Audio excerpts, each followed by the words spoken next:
Bismillahirrahmanirrahim. Alhamdulillah, sallallahu wasallam ala Rasulillah wa ala alihi wasallam. Amma ba'd. Alhamdulillah, pada pagi ini kita akan ceritakan sedikit mengenai usul 20 yang ditulis oleh Hasan Al-Banna rahimahullah. Tapi hari ini kita akan ambil 4 dulu. Sebelum kita masuk tu, tajuk tu. Kenapa ana tulis tajuk ni? 20 asas kefahaman mengenai Islam. Sebab Al-Banna sebenarnya dia tulis usul 20 ni dalam risalah faham. Di dalam risalah taklim tu ada satu bahagian namanya faham. Dalam faham tu dia cerita cara kita memahami Islam dalam menggunakan 20 kaedah ni, ataupun dalam bahasa Arab dia 20 usul ni. Dia lebih kurang macam asas kefahaman lah, cara kita memahami perkara. Senang cerita macam ni. Al-Banna dia buat satu jemaah ataupun gerakan Islam yang nak berdakwah kepada Islam. Bila dakwah ni kan, semua orang nak dakwah kepada Islam. Masa zaman Al-Banna tu memang dah ada gerakan sufi, tabligh memang lagi lama dah kan. Tabligh, lepas tu ada gerakan ilmu macam dia zaman dia tu dah ada Universiti Azhar. Universiti Azhar memang lama dah lah. Semua orang kata nak dakwah kepada Islam. Bila sampai kepada Al-Banna, Al-Banna pun nak dakwah kepada Islam juga. Dan dia buat satu jemaah ataupun dia buat satu gerakan Islam. Orang pun tanyalah kenapa ataupun apa beza antara gerakan dakwah kamu dengan gerakan dakwah orang lain. Apa beza Islam kamu dengan Islam orang lain? Itu soalan dia. Jadi Al-Banna kata Islam kita sebenarnya tak ada beza dengan orang lain. Cuma cara kita memahami Islam tu adalah mengikut 20 cara ni. Itu jawapan secara ringkas macam tu. Cara kita memahami Islam adalah berdasarkan 20 benda ni. Soalan dulu sebelum kita mula. Tanya Al-Banna dia buat 10 syarat lah, kita sebut syarat 10 syarat untuk orang yang berjanji untuk beramal kerana Allah di dalam Islam, mengembangkan Islam. Orang yang berjanji untuk menyebarkan Islam, berdakwah ni, Al-Banna letak macam 10 syarat. Nombor 1 syarat dia adalah faham. Nombor 2 syarat dia ikhlas. Okay. Jadi soalan dia agak-agak lah, kenapa Al-Banna letak faham dulu baru ikhlas? Biasanya orang akan cakap ikhlaskan niat sebelum apa-apa kan. Tapi kenapa Al-Banna dia letak faham dulu sebelum ikhlas? Siapa nak bagi apa-apa je jawapan? Dia tak ada siapa salah. Benda ni dia tak cakap, Ana je cakap. Dia tak cakap. Tapi kenapa Al-Banna letak faham dulu sebelum ikhlas? Siapa nak cakap? Teka je apa-apa. Rasa-rasa ada nak cakap? Kenapa faham dulu sebelum ikhlas? Kalau entah sendiri, kalau entah buat apa-apa, entah faham dulu ke ikhlas dulu? Faham dulu? Kenapa? Kalau tak ikhlas, bagus. Kena faham dulu baru tak. Kalau tak ikhlas je lah. Ada lagi? Lagi? Kenapa? Siapa lagi? Lagi jawapan dia.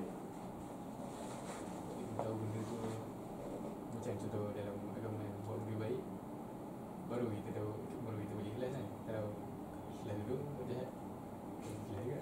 Sebab tak faham dulu. Betul lah juga. Dia dalam agama ni kita kena tahu benda tu dulu, lepas tu baru kita ikhlas. Ataupun secara ringkasnya, kalau kita gunakan hujah dalam ayat terakhir surah Al-Kahfi, Allah kata faman kana yarju liqa rabbih, siapa yang nak berjumpa dengan Tuhan dia, falyamal amalan salihah dulu. Maksudnya dia kena pastikan amalan dia tu betul dulu, amalan yang soleh dulu. Wala yusyrik bi ibadati rabbih ahda tu kemudian. Jangan mensyirikkan Allah tu ikhlas kan. Jangan mensyirikkan Allah tu kemudian. Mula-mula kena tahu dulu yang kita buat tu adalah amalan soleh. Okay, bagus. Ada lagi lepas ni. Itu ayat terakhir surah Al-Kahfi. Lagi ada lagi. Sebab apa? Kalau dalam kerja biasa-biasa, contohlah macam mak suruh buat apa-apa, macam mak tolong je. Kita pun datang cakap ikhlas ni. Macam tu. Kalau kita dengan selain daripada amalan akhirat ni, kita buat kerja ni, faham dulu ke ikhlas dulu? Macam mana? Dalam amalan dunia, perbuatan dunia, kerja-kerja dunia, makan je dulu, makan lah. Kita faham dulu ke ikhlas dulu?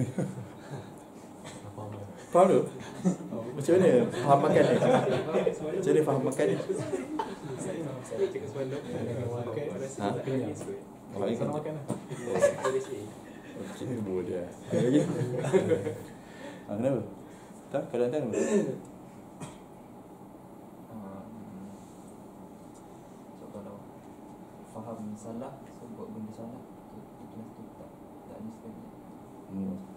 Lebih kurang macam poin tadi juga lah. Kita kena tahu amalan tu betul tak betul, soleh tak soleh, baru kita buat. Kalau dalam kerja dunia, dia sebenarnya macam ni konsep dia. Macam mak tadi panggil kita, ni main tolong mak sekejap. Tolong apa? Tak ikhlas tu. Tak tolong mak. Tak ikhlas tu. Kita pun cakap, tolong apa kan? Bagi tahu dulu kan. Kalau dekat dalam kerja, kalau orang tu kerja lah, macam bos panggil, nak bagi kerja satu ni. Kerja ni kena buat kerana ikhlas ni. Apa dia kerja tu? Nak buat tak ni? Apa dia kerja tu? Kita akan nak tahu dulu kan. Lepas tu baru kita fikir je, boleh ikhlas ke tak boleh ikhlas. Tapi yang penting kena tahu dulu benda yang nak bagi tu kan. Itu dalam kerja dunia. Jadi akhirat pun sebenarnya macam tu juga. Bila kita bersyahadah, asyhadu an la ilaha illallah wa asyhadu anna muhammadar rasulullah, boleh tak orang tu kalau dia masuk Islam, dia cuma sebut je perkataan tu, dia tak tahu benda pun. Dia macam ada terdengar lagu ke kan, lagu Rehan yang lama kan, asyhadu an la, lepas tu dia hafal. Lepas tu dia hafal tu, dia datang kat kita, dia tak tahu, mungkin dia orang Sepanyol ke apa kan, dia tak boleh keluar COVID. Lepas tu dia pun, oi lagu sedap lah, dia pun dia nyanyi asyhadu. Dia kira masuk Islam. Sebab apa? Sebab dia tak faham pun. Tapi kalau orang tu dia faham, dia tak pandai bahasa Arab, cuma dia faham lah ini adalah cara masuk Islam. Dia kira masuk Islam. Dia kira masuk Islam. Walaupun dia tak faham bahasa Arab, tapi dia kira masuk Islam lah. Sebab dia tahu dia buat tu sebab inilah dia cara nak masuk Islam. Dia pun cakap, kalau nak masuk Islam kena cakap benda ni. Dia pun cakap walaupun dia tak faham bahasa Arab. Jadi dia tahu benda yang dia cakap tu, barulah dia kira masuk Islam. Dalam Quran Allah sebut apa? Fa'lam annahu la ilaha illallah. Betul tak? Kita selalu guna afdalu zikri dulu lah. Afdalu zikri fa'lam annahu la ilaha illallah. Tapi dalam Al-Quran Allah tak sebut afdalu zikri tu. Dalam Quran Allah kata fa'lam annahu la ilaha illallah. Fa'lam tu maksudnya tahulah. Daripada perkataan ilmu. Fa'lam. Tahulah, barulah la ilaha. Awak kena tahu bahawa tiada Tuhan yang layak disembah melainkan Allah. Awak kena tahu. Ayat dia awak kena tahu. Kalau kita baca dalam terjemahan Syekh yang biasa kita baca tu, Abdullah Muhammad Basmeh, terjemahan standard bahasa Melayu tu kan, dia terjemah panjang. Hendaklah kamu menetapkan pengetahuanmu bahawasanya tiada, macam tu. Dia tak terjemahkan ringkas, maksudnya kena faham. Okay, itu jawapan kepada soalan. Barulah kita masuk kepada asas yang pertama. Okay, asas yang pertama apa? Tajuk kepada asas pertama adalah ni. Tajuk asas pertama, ruang lingkup Islam. Tajuk asas pertama adalah ruang lingkup Islam. Tadi masa anak datang tadi,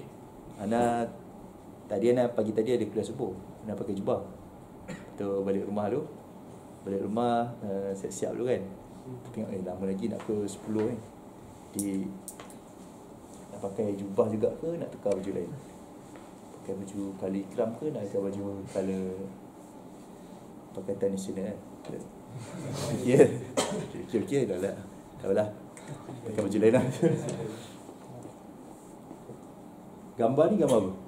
Siapa tu gambar apa? Gambar serban. Apa, kalaulah katakan, anak kata tadi anak naik lift, dalam lift tu ada seorang Islam, seorang tak Islam. Okay. Dalam kepala kita mesti bayangkan gambar lift kan. Dalam kepala mesti ada gambaran lift, ada gambaran dua orang, seorang Islam, seorang tak Islam. Apa gambaran kita kalau sebut seorang Islam dengan seorang tak Islam? Entah terbayangkan apa? Seorang Melayu, seorang Cina. Okey, bagus. Entah, sama. Lebih kurang sama. Padahal Cina tu boleh jadi Islam kan? Okay. Kalau ada naik lift, ada cakap dalam lift tu ada seorang perempuan Islam, seorang perempuan tak Islam. Apa yang kita bayangkan? Sekarang kita bayangkan apa? Tudung dengan tak tudung kan? Betul tak? Tapi sebenarnya dia tak orang Islam tak pakai tudung. Ada je kan? Jadi sebenarnya kita ni membayangkan orang tu Islam berdasarkan apa? Luaran. Sama kan gambar ni. Bila sebut Islam, orang akan gambarkan apa? Luaran, pakaian dia. Terutamanya jubah, serban, kopiah. Sebab tu kalau belajar dekat UIA patutnya tak ada masalah ni. Dekat UIA ada satu subjek wajib yang kena ambil, tajuk dia Islamization ataupun Islamisasi. Islamiyatul Ma'rifah. Wajib ambil tu. Dia akan cerita sejarah macam mana UIA ni ditubuhkan 93. Ingat kan? Dia kena ingat UIA ni ditubuhkan macam mana. Sebab UIA ni ditubuhkan, asal dia, walaupun ramai orang kata asalnya Anwar Ibrahim lah, tapi sebab dia PM2P, tak kira lah. Kita kata Dr. Mahathir punya dia kira internet yang betulnya. Tun Dr. Mahathir, dia pergi ke persidangan OIC. Dalam persidangan OIC tu dia kata nak buat satu universiti Islam. Bayangkan UIA ni dia dulu daripada Universiti Madinah tau. Maksudnya Universiti Madinah dulu dia macam khusus untuk orang tempatan macam tu je lah, macam local university je. Dia start jadi sekarang semua Malaysia pun belajar Madinah semua. UIA buat dulu. UIA, nama pun dalam UIA tu Universiti Islam Antarabangsa kan. Okay, dalam UIA, nak tanya, dalam UIA, orang yang, kalau kita kata kan, entah dekat UIA ambil belajar apa? Tu kan nak belajar agama. Okay, entah bayangkan nak belajar apa kalau kau UIA? Bidang apa? Kalau nak cakap anda belajar UIA, anda belajar bidang agama kat UIA. Entah bayangkan anda belajar bidang apa kat UIA? Apa dia bidang? Survey lagi. Kelantan? Quran Sunnah kan. Betul tak? Tapi soalan dekat UIA, bukan soalan soalan Islamiyatul Ma'rifah ni, dekat UIA ada tak nama kuliah tu kuliah agama? Ada tak? Tak ada. Dia nama kuliah apa? Usul fiqh Quran Sunnah ni namanya kuliah apa? Ilmu wahyu. Semua benda kan, semua benda Allah yang cipta. Semua ilmu Allah yang cipta. Dia tak ada ilmu yang Islam punya dengan ilmu yang kafir punya. Semua ilmu adalah daripada Allah juga. Bezanya ada ilmu yang dia dapat melalui wahyu. Ada ilmu yang boleh dapat melalui eksperimen, cuba fikir. Tapi semuanya tetap daripada Allah juga. Tetap daripada Allah juga. Cuma ada benda yang tak boleh nak fikir, dia wahyu. Allah wahyukan je.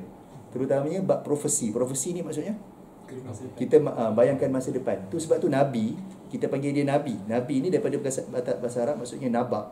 Nabak ni maksudnya berita masa depan. Profesi dalam bahasa orang putih sebut profesi. Dia tahu, prophet ni maksudnya orang yang tahu masa depan. Masa depan ni tak boleh kita tahu. Kita mungkin boleh kaji berdasarkan pengalaman lah. Macam pengalaman lah, kalau awan tu hitam-hitam ni maksudnya lepas ni hujan lah. Pengalaman lah, sebab sebelum ni dah pernah tengok dah semalam dah. Tapi kalau first time tengok awan tu colour biru ataupun awan tu colour pink, dia tu awan colour pink ataupun awan colour hijau, first time tengok kan. Kita pun tak boleh nak tahu apa jadi lepas ni. Kalau benda yang dah pernah berlaku, kita boleh berdasarkan pengalaman. Dia panggil eksperimen lah. Sebelum ni orang dah eksperimen dah. Tapi semuanya tetap ilmu Islam. Sebab tu universiti namanya Universiti Islam Antarabangsa. Dalamnya ada macam-macam kuliah. Ana kalau masa belajar dekat negara Arab ni, dia punya negara tu tetap sekular juga walaupun negara tu Arab kan. Dia punya menteri pendidikan tinggi sekular lah, sekular. Dia selalu kritik universiti yang nak belajar. Dia kata universiti yang apa buat ni adalah nama universiti Islam, tapi dalam belajar ekonomi. Dia selalu kritik macam tu. Dia kata patutnya universiti Islam ni belajar untuk jadi imam ke Bilal cukup lah. Maksudnya dia mengkecilkan ruang lingkup Islam tu kepada benda-benda masjid je. Kalau kita bila sebut Islam, kita nampak benda-benda luaran je. Jadi Al-Banna nombor satu dia terus bagi tahu. Dan itu nombor satu dalam asas kefahaman dia. Bila orang semua mengajak kepada Islam kan, macam jemaah tabligh mengajak kepada Islam, Sufi mengajak kepada Islam, para habib ni semua mengajak kepada Islam, semua mengajak kepada Islam. Tapi Al-Banna letak nombor satu. Ayat dia macam mana? Ayat dia kata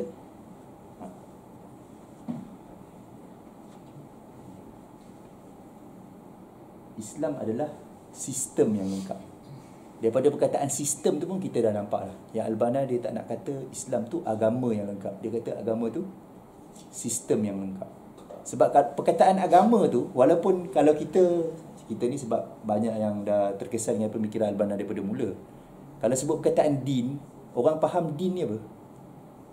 Agama yang ritual lah. Solat, apa lagi? Pergi haji, puasa. Kita sekarang sebab dah terkesan dengan pemikiran Al-Banna ni, kita kata din ni maksudnya cara hidup lah. Tapi kalau dulu memang sebut din tu dia dah jadi terhad, limited sangat. Al-Banna tak guna perkataan din pun. Dia kata Islam tu adalah sistem. Sistem yang lengkap. Maksudnya sistem yang lengkap tu semua ada, merangkumi seluruh aspek kehidupan kita. Jadi apa dalil yang kata Islam ni sistem yang lengkap? Itu baru ayat pertama dia, belum masuk lagi. Dalil dia kalau kita tengok dalam Quran surah nombor 16 ayat nombor 89, wa nazzalna 'alaikal kitaba tibyanan likulli syai'. Dan kami turunkan padamu wahai Muhammad satu kitab yang menerangkan semua perkara. Mana ada agama lain yang mengajar umat dia cara-cara masuk tandas? Cuba cari. Adakah agama lain? Tak kira lah agama yang best sangat pun. Macam kata Hindu ni agama paling tua dulu kan. Dia pun tak ajar cara-cara masuk tandas. Tapi Islam ajar tak? Ajar. Masuk kaki kiri, lepas tu baca doa, lepas tu buat apa dalam tandas, lepas tu apa tak boleh buat dalam tandas. Dia ajar macam apa? Sampai ke tandas tengok orang kan. Nak kata agama kita ni ajar semua benda. Jadi tak pelik lah kalau dia mengajar daripada sekecil-kecil benda dalam rumah, dalam bilik air. Dia mengajar benda yang besar juga, yang mana semua orang boleh tengok. Kalau orang tu jadi pemerintahan, politik, tak pelik lah kalau Islam pun tengok. Sebab Islam tengok daripada kecil-kecil benda. Takkan benda kecil dia tengok, benda besar tak tengok. Detail dia tengok. Kalau ambil wudu tu, kita bincang sampai siku tu termasuk tak dalam tangan hingga ke siku. Bincang tu. Kalau ambil wudu kan, basuh muka, tangan hingga ke siku, siku tu termasuk tak? Ke dia hingga ke je, sampai dah. Dah sampai siku dah tak termasuk lah. Bincang sampai macam tu. Jadi dalam Al-Quran kata, kami turunkan kitab kepada kamu wahai Muhammad tibyanan likulli syai', menerangkan semua benda. Okay, tadi sambungan kepada ayat Al-Banna tadi, Islam adalah sistem yang lengkap. Sambungan dia kata Islam adalah ataupun ia adalah negara dan warga negara atau kerajaan dan umat. Dia mulakan dengan negara dulu. Sebab apa dia tak mulakan dengan yang tipikal yang orang akan bayangkan kalau sebut Islam ni adalah pakaian, Islam ni adalah solat, Islam ni adalah ibadat. Dia mulakan dengan benda yang paling orang tak fikir masa zaman tu. Dia kata Islam ni adalah negara tu. Islam tu adalah dia membincangkan tentang negara dan warga negara dia. Atau tu, perkataan atau tu dia guna istilah yang dalam kitab klasik guna perkataan apa? Kitab klasik guna perkataan umat, kitab klasik guna perkataan kerajaan. Dia tak sebut perkataan negara, dia tak sebut perkataan warga negara. Macam perkataan moden-moden ni. Dalam bahasa Arab dia kata daulah dan watan. Daulah watan ni perkataan baru. Dalam bahasa Arab dulu guna ummah dengan hukumah, kerajaan dengan ummah, umatnya. Dulu dia tak ada sistem negara yang ada sempadan geografi. Dulu mana ada negara sempadan geografi? Dulu negara sempadan dia kuasa. Selagi mana raja tu ada kat situ, dia kira itulah kerajaan dia. Dia duduk kat Melaka, dia nama kerajaan Melaka. Tapi raja tu masa kena serang dengan Alfonso masuk Melaka 1511 kan, raja tu lari ke Johor. Dia jadi kerajaan Johor pula. Maksudnya dia tak kira duduk mana, yang penting dia tu ada kat mana. Dia ikut kuasa dia. Empire Rome, kat mana sempadan dia? Dia tak ada sempadan, dia tak ada pagar. Dia ada yang kat mana kerajaan tu sampai. Jadi Al-Banna kata dulu ada istilah dia, dia guna perkataan atau kata. Islam ni daripada mula lagi dia tengok negara dengan, walaupun perkataan tu kalau cari dalam kitab-kitab memanglah tak ada perkataan watan ni, sebab warga negara istilah baru. Kita sekarang belajar fiqh muwatanah ke apa benda kan, mana ada dalam kitab-kitab lama betul ni benda baru ni, kira idea baru ni pokok ni kan. Tak baru, dulu orang guna perkataan umat. Dulu orang guna perkataan umat. Apa ayat dia? Ni tak nak baca ayat tu, lama. Tu ayat dia 2:30, 4:65. Tu ayat dia kalau nak tengoklah. Tulis dia punya ayat dia. Kerajaan dan umat itu istilah lama. Istilah lama. Sebab tu kalau orang tanya kenapa ada banyak atau dalam usul nombor 1 ni, kenapa banyak atau? Jawapan dia gunakan satu istilah yang orang guna sekarang, satu lagi istilah yang dulu orang guna. Lagi Al-Banna kata apa? Islam adalah akhlak dan kekuatan, ataupun istilah Quran dia adalah rahmat dengan keadilan. Akhlak dengan kekuatan juga termasuk dalam Islam. Akhlak ni, maksud akhlak dengan kekuatan ni apa? Akhlak ni kata memaafkan. Bila orang kata ustaz kan, kalau katalah anda ni buat kereta, anda ni ustaz, anda ni buat kereta, orang langgar belakang, keluar-keluar tengok, oh ustaz pakai kopiah, ustaz janggut, ustaz tak maaf lah ustaz, kata kita buat balai lah. Apa ustaz ni? Patutnya ustaz kenalah memaafkan. Sebab Islam kan. Jadi dia nampak Islam tu dekat akhlak je. Padahal Islam ni adalah akhlak dan Kekuatan dalam Al-Quran digunakan perkataan rahmat. Kita boleh jadi rahmat, maksudnya kita memaafkan, itu rahmat lah, belas kasihan. Tapi boleh jadi keadilan. Keadilan ni maksudnya apa? Buat A, balas dia A. Buat B, balas dia B. Balas ni termasuk dalam Islam. Ada dalam Islam ke tak ada dalam Islam hukuman balas ni? Ada. Jadi selalu orang tak nampak. Kalau tadi selalu orang tak nampak bab negara kan. Yang ni orang tak nampak bab balas. Balas pun termasuk dalam Islam. Kalau kita balas biji macam yang dia buat macam tu kat kita, dia tak bagi Islam masuk negara dia, kita tak bagi dia masuk negara kita. Kita apa ni negara Islam? Kejam betul tak bagi orang masuk negara. Kita balas benda yang sama, bukannya kita zalim. Kalau zalim ni balas lebih daripada orang buat. Tu duduk istilah tu ada. Lagi apa lagi? Ni contohlah perkataan dalam Quran surah ketiga. Surah 3 surah apa? Ali Imran ayat 134. Orang selalu nampak Islam kena maafkan. Kalau ustaz kena cakap slow-slow kan. Kalau khutbah dia tak boleh ngamuk-ngamuk. Padahal Nabi tak pernah khutbah dalam keadaan slow. Bilal tak pernah azan tak kuat. Kita azan pun mendayu-dayu. Khutbah pun kalau ada lah, contohlah hantar pergi satu masjid, imam tu khutbah bertempik jerit. Entah apa patut ni. Padahal dia seorang je dalam sepanjang ayat tak, seorang tu je jumpa dia bertempik. Apalah kata ni, tak rahmat langsung.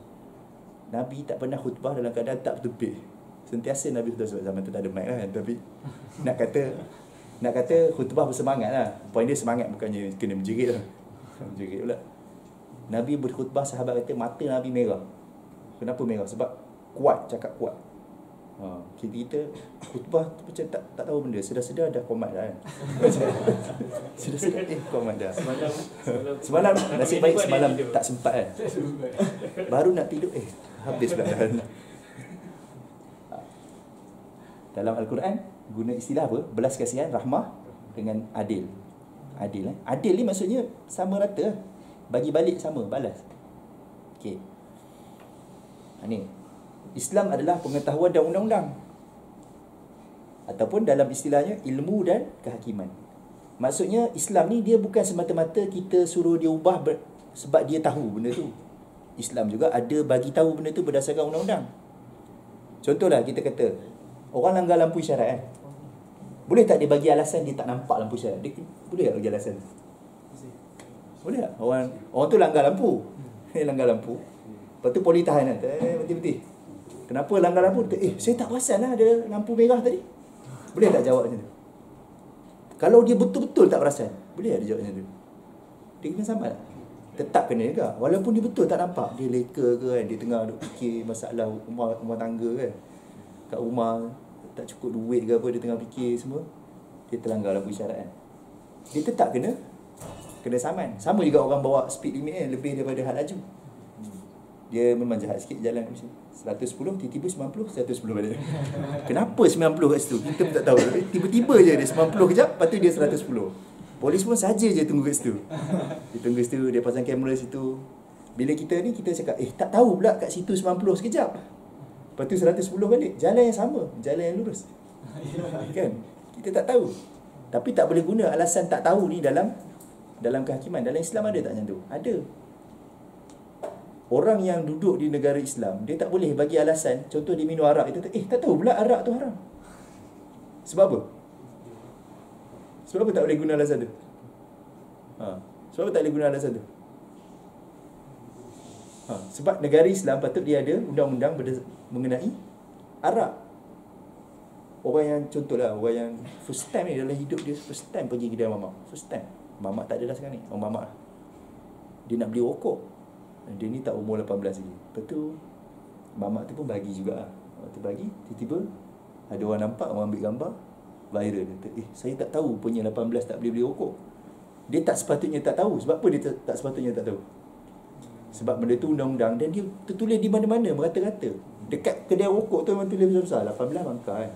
Dia tak boleh kata tak tahu. Walaupun dia first time pergi kedai mamak itu, dia tak boleh kata tak tahu. Sebab benda tu bukan kat kedai mamak je. Dia merata-rata orang bagi tahu dia. Jadi Islam macam tu juga. Dia bukan semata-mata orang tu berubah sebab dia ni memang dia dah belajar benda ni. Islam juga ada penguatkuasaan. Dia ada penguatkuasaan juga. Zaman Nabi, kalau nak ikutkan solat ni adalah amalan peribadi, betul tak? Sepatutnya macam aku nak solat ke, aku tak solat ke, tak payah kan. Kalau aku solat tak ikhlas pun, Allah tak terima juga. Biar aku solat ikhlas kan. Betul tak? Tapi tetap Nabi dia panggil semua orang suruh pergi masjid. Dia tak ada kata macam siapa-siapa ikhlas boleh dah datang kan. Siapa tak ikhlas tak apalah, duduk rumah je. Nabi tetap panggil orang pergi masjid. Dan Nabi kata kepada sahabat-sahabat dia, aku teringin nak bakar rumah orang yang tak pergi masjid ni. Dan itu cara nak kenal orang munafik pun. Kalau kita sekarang macam tak apalah kot, dia tak solat, mana kita tahu solat kat rumah ke kan. Sebab kita menghadkan Islam tu cuma buat berdasarkan keinginan diri sendiri je. Dia tak ada buat berdasarkan undang-undang kata. Sedangkan Islam ni ada dua-dua. Zakat, orang bayar zakat. Kalau tak ikhlas, kerajaan tak boleh ambil zakat dia tak? Kalau macam tu ramailah orang tak ikhlas. Ramai orang tak bayar. Sebab ada ke orang sahaja buat keluar duit dia yang dia usaha benar-benar. Kalau dia kata saya tak ikhlas bayar zakat, tak nak bayar zakat, akan terhenti satu sistem ekonomi dalam Islam. Betul, dia ambil duit zakat tu. Sebab tu orang koma pun, kalau dia koma pun, duit zakat dia akan tetap ditolak oleh tabung haji. Dalam Islam mana ada macam kita kata mazhab Syafi'i dia kena akad, zakat ni kena salam. Tak ada tu zakat fitrah je orang salam ni. Zakat masa zakat ni mana ada salam apa semua. Tolak terus je daripada tabung haji tu, tolak terus.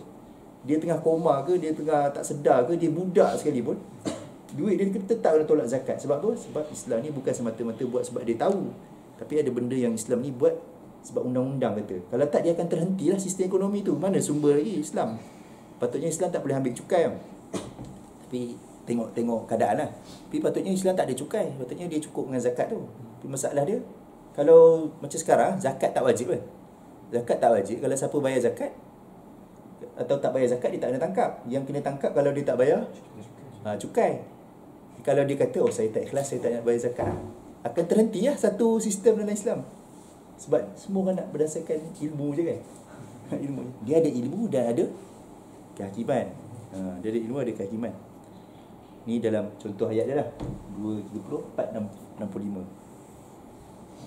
Istilah dia dalam Al-Quran, ilmu dengan kehakiman. Istilah dia yang moden orang panggil thaqafah. Thaqafah ni tak ada lah, zaman dulu tak panggil.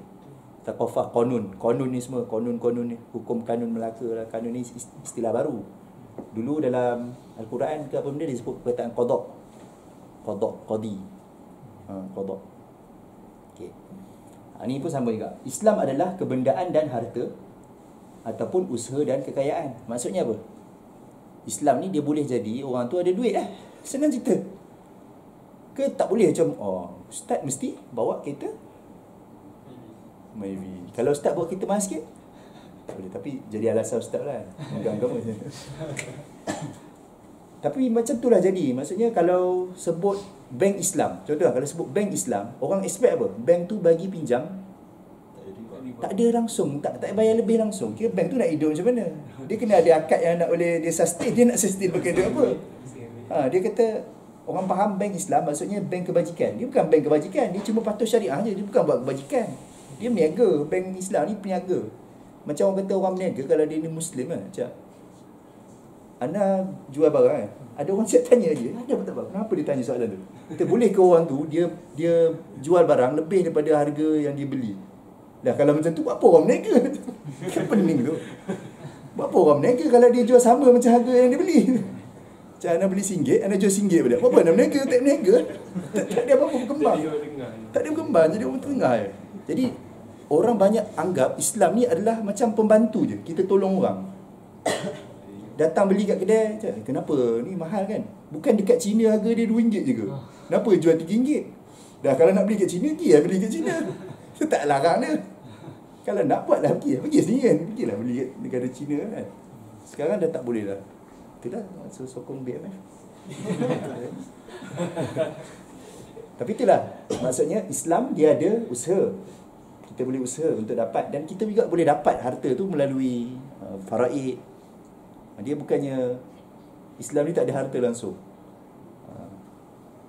Islam ni ada harta. Faraid tu ada dalam Islam. Bahkan ayat yang paling terperinci dalam Al-Quran adalah ayat faraid.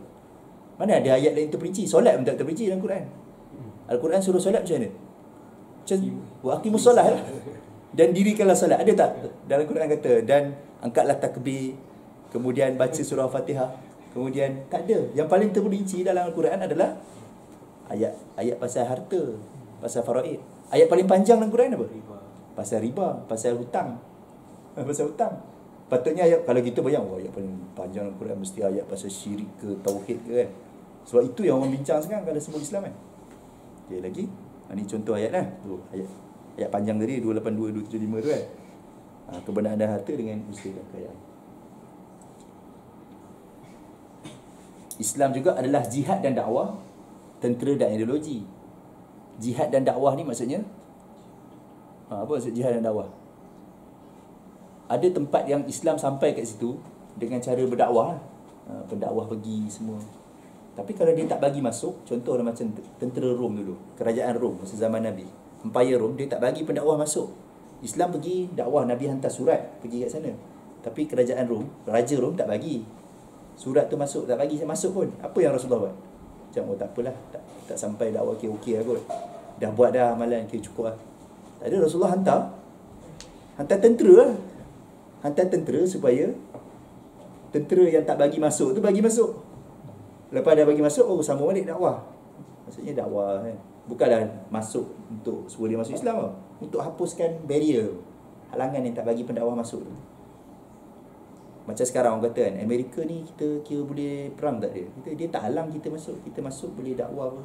Kenapa tak? Yang Rasulullah perang ni adalah barrier je. Bukannya Rasulullah lawan dengan seluruh rakyat dia. Buktinya apa? Selepas dah dipanggil dibuka. Dalam Islam pun panggil buka kan. Dia tak panggil takluk ataupun jajah ataupun tawan, dia panggil buka. Selepas dah buka, yang jadi pemerintah kawasan tu adalah tetap orang situ juga. Dia tak ambil macam letak orang Islam situ. Sebab tu antara kritikan kepada kerajaan Turki Uthmaniyah, sebab dia letak orang Turki jadi gubernur Mekah. Kenapa nak letak orang Turki jadi gubernur Mekah, sedangkan Mekah ni dia memang Islam dah. Kenapa nak letak orang Turki juga? Itu antara sebab orang Mekah semua memberontak. Tapi cerita dia, Islam ni tetap ada dua-dua. Dia ada masa kita masuk secara amal macam tu kan, datang dakwah, ada masa masuk melalui kerajaan. Itu contoh ayat tentang perang, ayat surah 4 ayat 102, ayat tentang perang.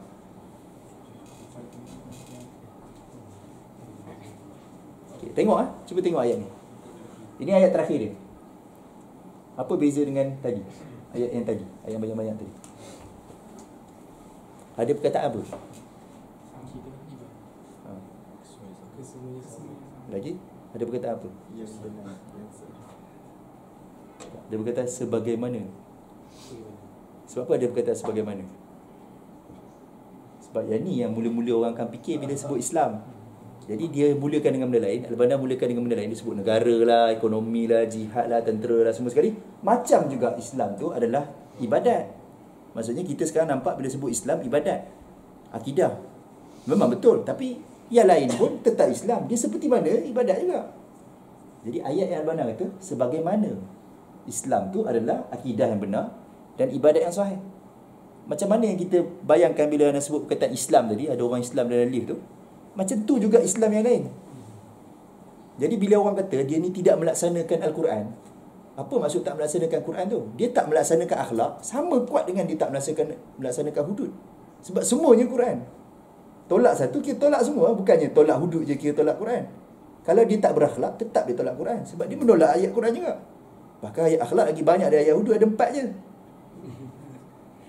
Macam mana? Jadi bila sebut menolak Quran, dia terbayang dalam kepala yang dia nak je.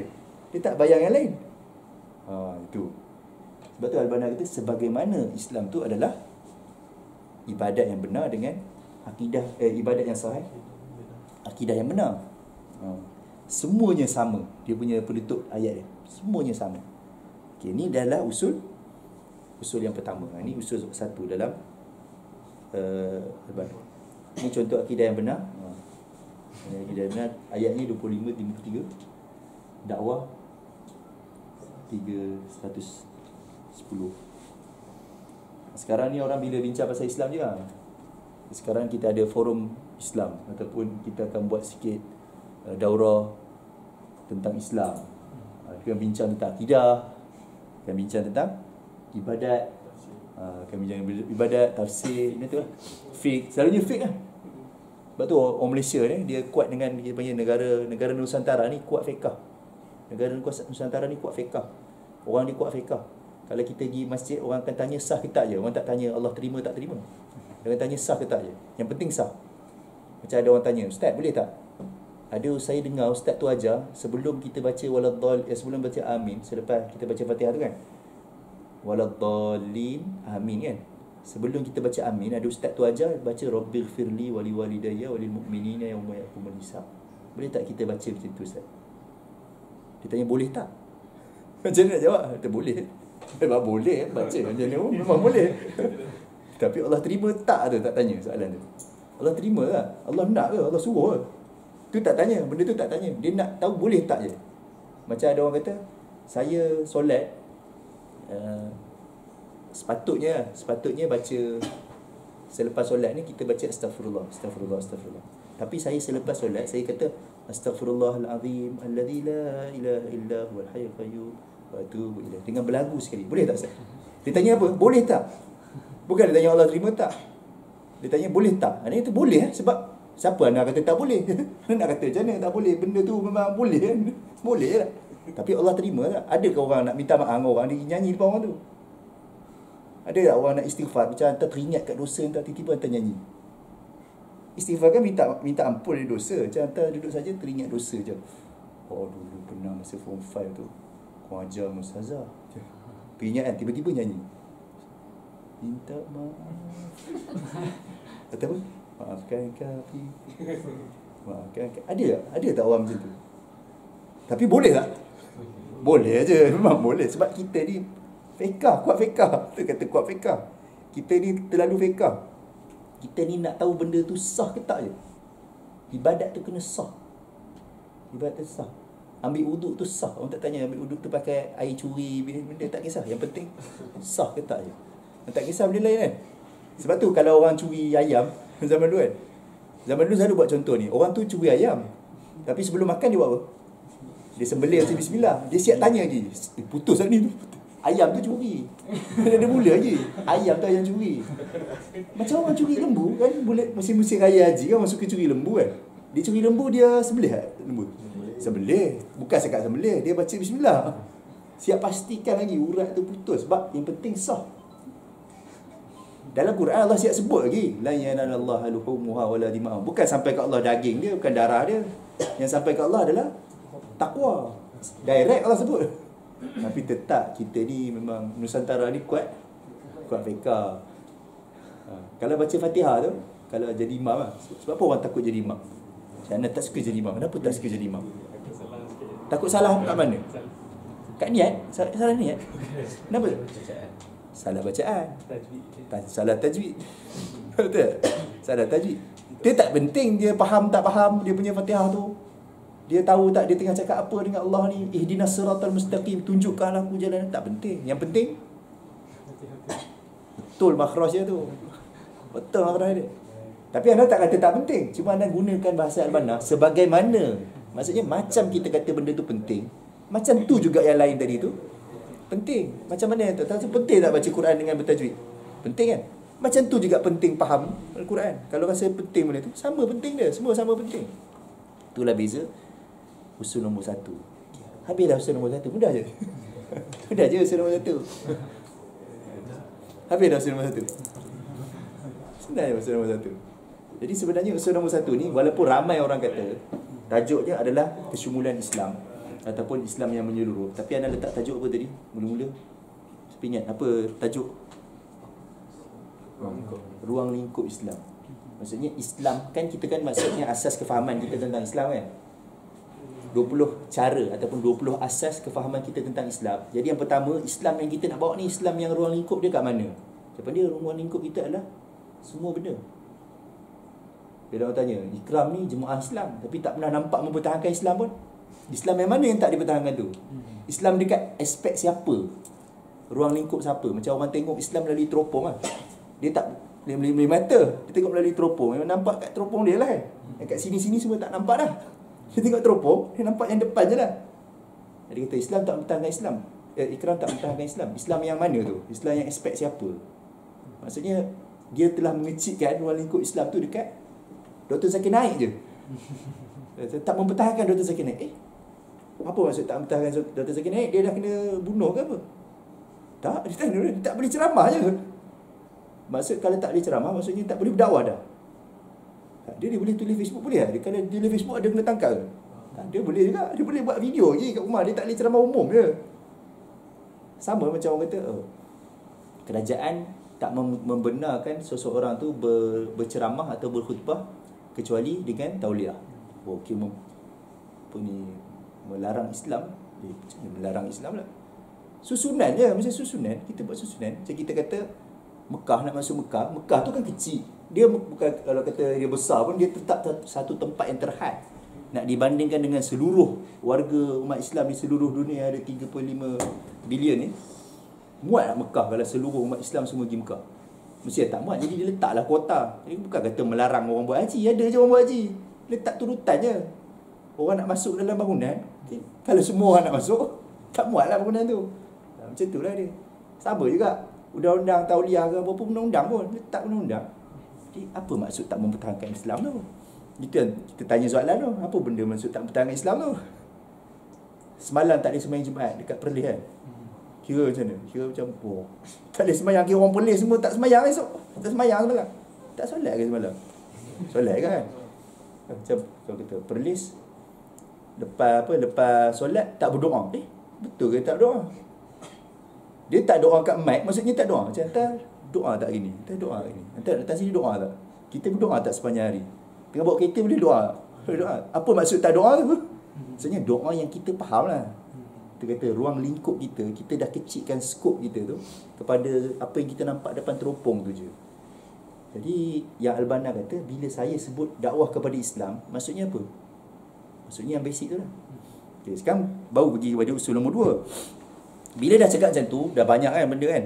Jadi persoalan dia yang kedua, macam mana bila kita kata Islam ni adalah semua benda? Susah juga kalau semua orang claim kata yang dia buat tu adalah Islam kan. Jadi soalan dia adalah, apa rujukan dia? Maksudnya untuk kita kata sesuatu tu Islam ke tak Islam? Dia berkait tau. Semua usul 20 ni semua berkait. Untuk kita kata satu benda tu adalah Islam ataupun bukan Islam, macam mana nak tahu? Jawapan dia adalah usul nombor 2. Apa dia rujukan asas Islam?